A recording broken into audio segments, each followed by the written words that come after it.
नमस्कार दोस्तों, YouTube के एस्ट्रो लाइव चैनल पे बहुत बहुत स्वागत और अभिनंदन इस बहुत ही खास एपिसोड में, जो कि शायद वर्ष 2021 का हमारा अभी तक का सबसे खास एपिसोड रहने वाला है, जिसमें हम बहुत ही बड़े एक महत्वपूर्ण परिवर्तन, महत्वपूर्ण चीज़ के बारे में आपसे चर्चा करेंगे। और पास्ट की घटनाएं जब आपको हम ये बताएंगे तो आप समझ जाएंगे कि कितनी महत्वपूर्ण ये घटनाएं हैं और कितना महत्वपूर्ण ये एपिसोड है। तो दोस्तों, अभी तक अगर आपने हमारे इस चैनल को सब्सक्राइब नहीं किया है तो इसको ज़रूर सब्सक्राइब करें, बेल आइकॉन को पुश करें।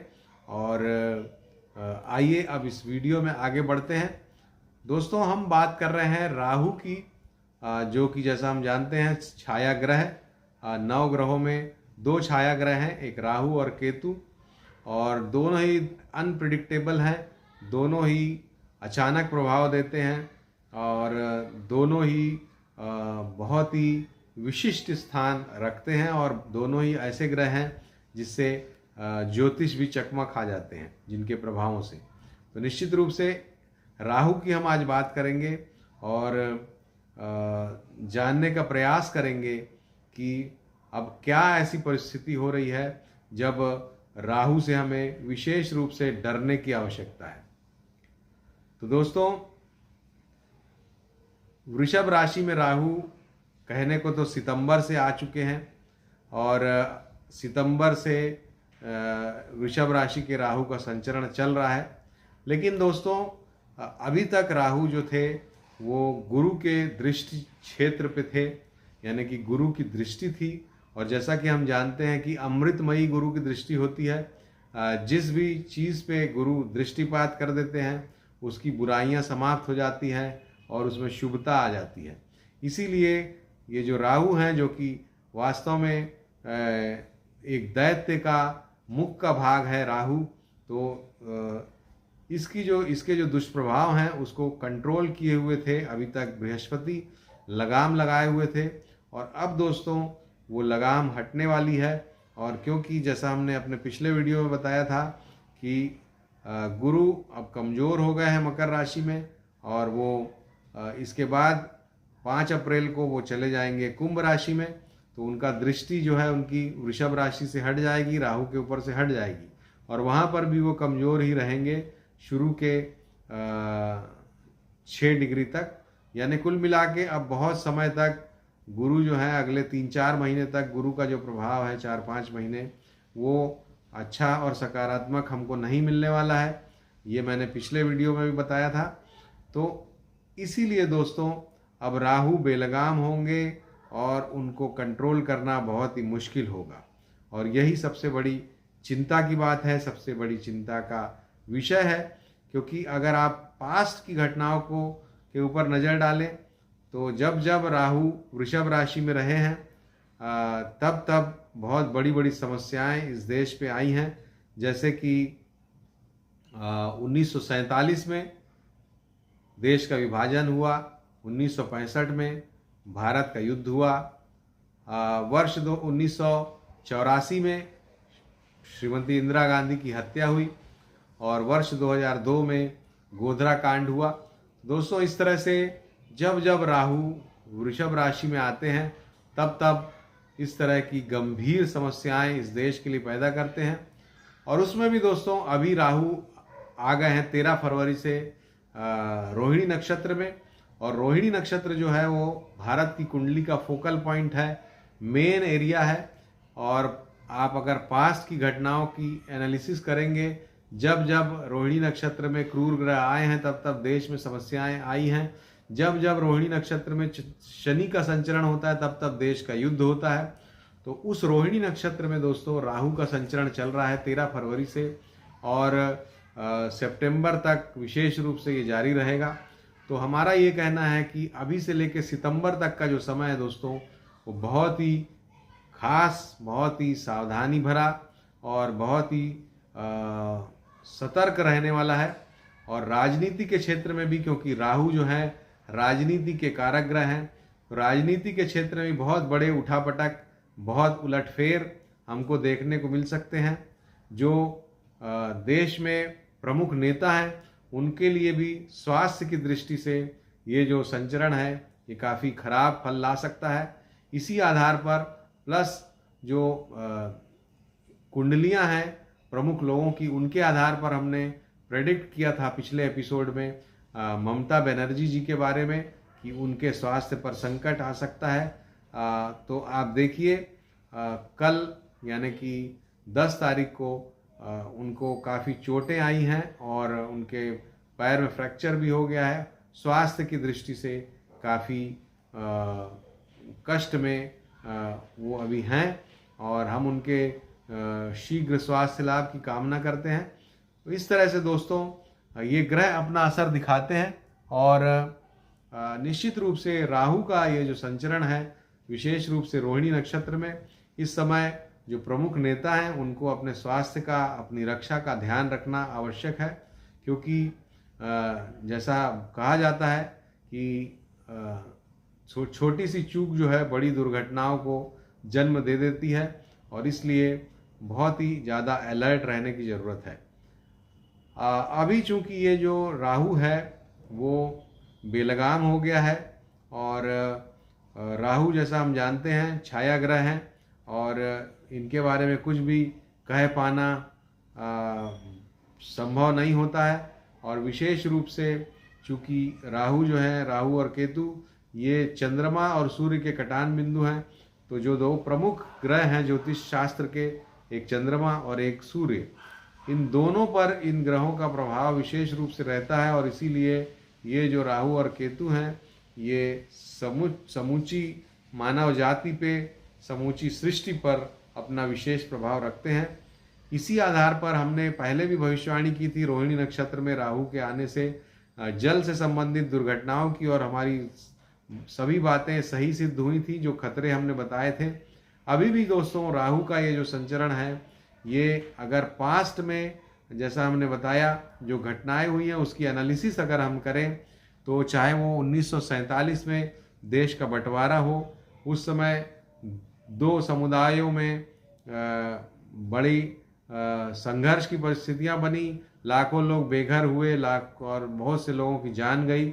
इसी तरह से श्रीमती इंदिरा गांधी की जब मृत्यु हुई थी उसके बाद भी दंगे भड़के थे और उसमें भी बहुत से लोग हताहत हुए, कई घर उजड़ गए, और इसी तरह से गोधरा कांड के बाद भी गुजरात में दंगे हुए थे। तो दोस्तों ये जो राहु का संचरण है वृषभ राशि में और विशेष रूप से रोहिणी नक्षत्र में, ये कहीं ना कहीं समुदायों में आपस में विवाद की स्थितियां बनाता है। ये पास्ट की घटनाओं से हम एक एनालिसिस ले सकते हैं, इसका आउटकम ले सकते हैं। तो जो सामुदायिक जो विवाद है, सामुदायिक विवादों से हमें बच के रहना चाहिए इस समय पर, और ऐसी किसी परिस्थितियों का निर्माण होने से रोकना चाहिए या उनका हिस्सा तो कम से कम नहीं बनना चाहिए। तो निश्चित रूप से ये जो राहु का संचरण है ये देश में सांप्रदायिक उन्माद हो या और भी किसी तरह के चीज़ों के कारण संकट पैदा कर सकता है। किसान आंदोलन में भी परिस्थितियां विपरीत टर्न ले सकती हैं और हिंसात्मक टर्न भी, ये किसान आंदोलन हो या और भी कोई आंदोलन, वो हिंसात्मक रूप भी अख्तियार कर सकता है। राजनीति के मामले में दोस्तों बड़े परिवर्तन हो सकते हैं और राजनीति में बड़े उलटफेर हो सकते हैं, लोग पार्टियां बदल सकते हैं। साथ ही नए जो प्रमुख दल हैं जैसे कि कांग्रेस है, अब कांग्रेस में अध्यक्ष की खोज हो रही है, तो नए अध्यक्ष जो कि नॉन गांधी फैमिली से हो उस तरह के अध्यक्ष भी बनाए जा सकते हैं, उससे कोई इनकार नहीं किया जा सकता। हालांकि कांग्रेस की जो कुंडली है वो गुरु प्रधान कुंडली है, धनु और मीन से संबंधित है और उसमें दोनों ही परिस्थितियों में राहु सकारात्मक जगह पे बैठे हैं। तो कहीं ना कहीं कांग्रेस के लिए जो कुछ भी घटित होगा आने वाले 3-4 महीने में वो लॉन्ग टर्म में उनके भले के लिए होगा, चाहे कोई गांधी परिवार का अध्यक्ष बने या नॉन गांधी फैमिली से बने। इसकी बात तो हम कभी बाद में किसी दूसरे एपिसोड में करेंगे, लेकिन निश्चित रूप से राहु की वजह से कांग्रेस के लिए कुछ सकारात्मक परिणाम हमें देखने को मिलते हैं। चुनाव में भी, बंगाल का चुनाव हो या साउथ में जो चुनाव हो रहे हैं तमिलनाडु में, उसमें भी कहीं ना कहीं कांग्रेस की परिस्थितियों में हमें कुछ इम्प्रूवमेंट दिखाई दे सकता है। तो एक तो ये बात हुई दोस्तों राजनीति से संबंधित। दूसरी भी जो बातें हैं, चूंकि राहु राजनीति के कारक ग्रह हैं और निश्चित रूप से देश की राजनीति में बड़े उलटफेर वो ला सकते हैं। बड़ी ऐसी घटनाएं हो सकती हैं जिससे देश की राजनीति प्रभावित हो जाए और नए लोगों को मौका मिल जाए। कुछ राज्यों की सरकारें भी इसमें गिर सकती हैं, जैसे महाराष्ट्र में सरकार की स्थिति बहुत बार डामाडोल रहती है। महाराष्ट्र के लोगों को, महाराष्ट्र की जो सरकार है उनको अपने कदम मजबूती से जमा के रखना चाहिए। उनके नीचे की धरती भी कोई हिला सकता है, या अन्य भी किसी राज्य में सरकार पर संकट आ सकता है। देश की सरकार में भी जो प्रमुख नेता हैं उनको अपने स्वास्थ्य का ध्यान रखना चाहिए, क्योंकि राहु किसी भी तरह से, चाहे वो दुर्घटना से हो, आतंकवादी हमले से हो या किसी भी अन्य परिस्थिति से, उसको तो एक बहाना चाहिए कि आपकी सुरक्षा में चूक हो और वो अपना प्रभाव राहु जो है वो दिखा दे। तो निश्चित रूप से इस समय पे बहुत सतर्कता से सभी को रहना चाहिए। विशेष रूप से सितंबर अंत तक विशेष सावधानी आवश्यक है। ये हम पुनः कहेंगे, सितंबर अंत तक विशेष सावधानी आवश्यक है। देश में, देश के नेताओं के लिए और देश की जनता को समझदारी के साथ इस समय में ध्यान रखते हुए कार्य करना चाहिए। उन्माद में न पड़े, किसी भी ग्रुप एक्टिविटी में न पड़े और अपने हितों की रक्षा करने के लिए गलत रास्ते इख्तियार न करें।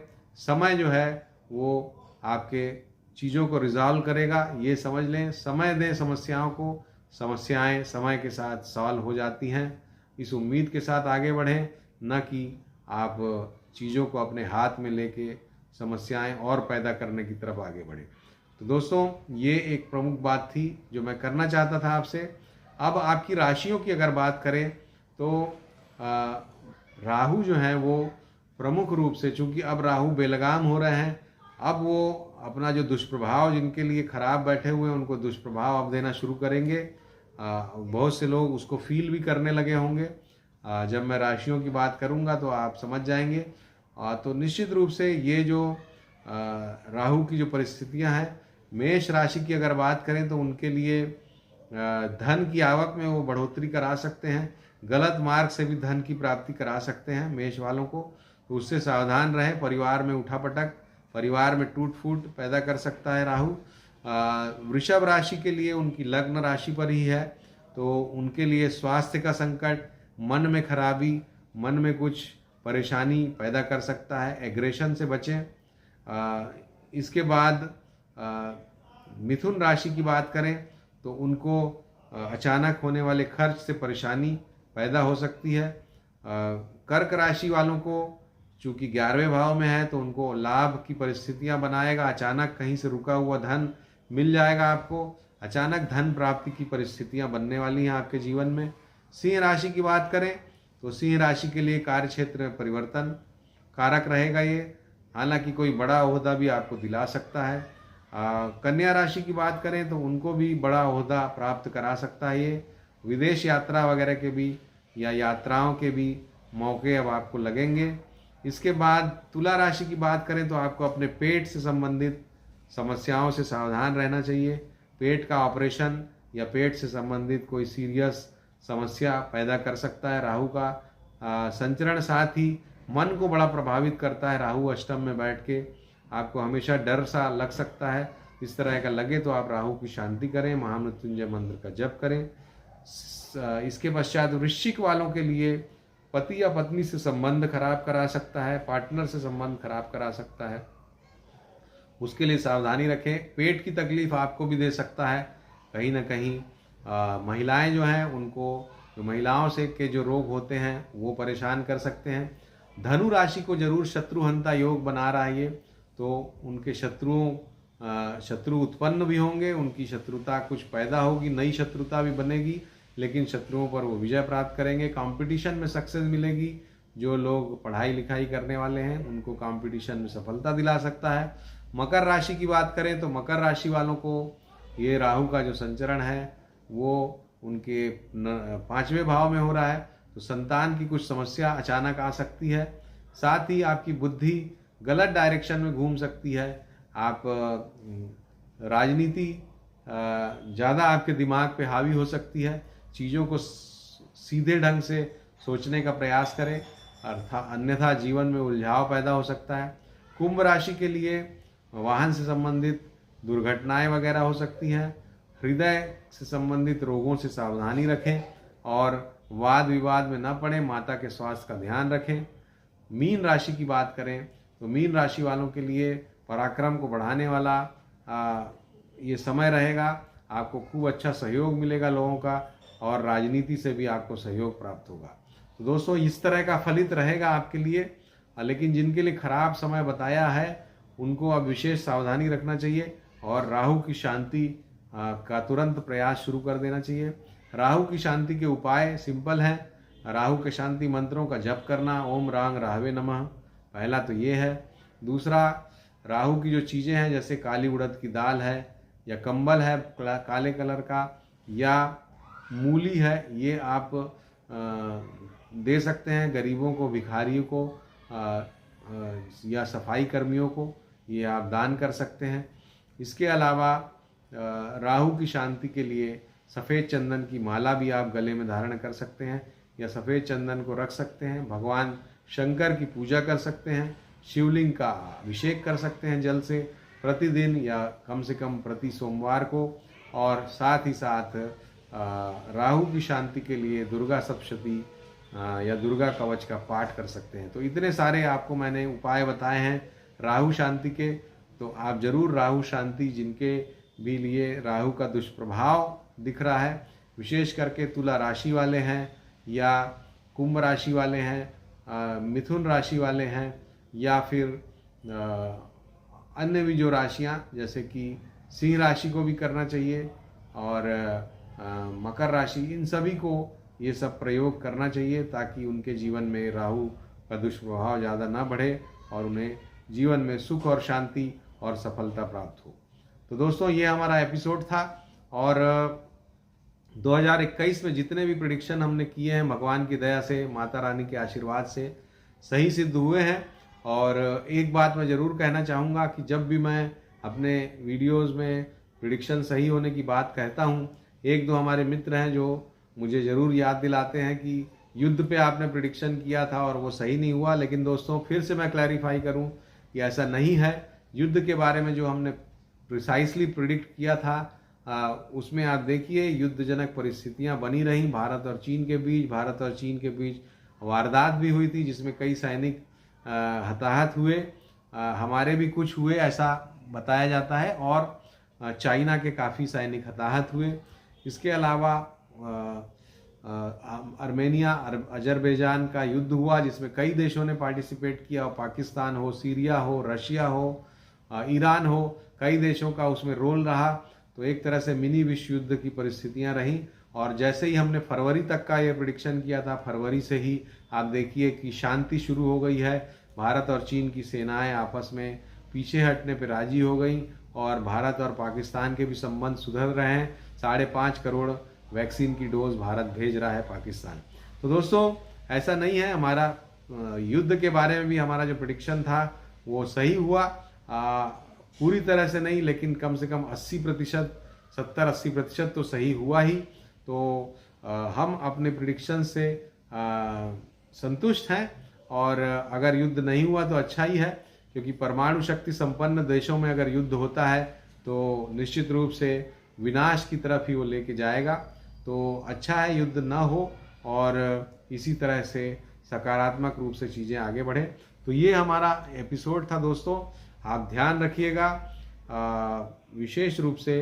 और राहु का ये संचरण जो है देश में कुछ बड़ा लेके आ सकता है, कुछ बड़ी परिस्थितियों का निर्माण हो रहा है, और निश्चित रूप से इस बड़ी परिस्थितियों को, इन बड़े चेंजेस को फेस करने के लिए हमें तैयार रहना चाहिए।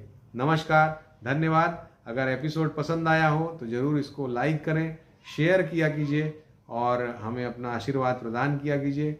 और अगर अभी तक आपने हमारे इस चैनल को सब्सक्राइब नहीं किया है तो सब्सक्राइब कीजिए, और बेल आइकॉन को भी पुश कीजिए ताकि सबसे पहले हमारे इस एपिसोड का, किसी भी एपिसोड का नोटिफिकेशन आपको मिले। इसी के साथ इजाज़त दीजिए। नमस्कार। माँ आपका कल्याण करे। धन्यवाद।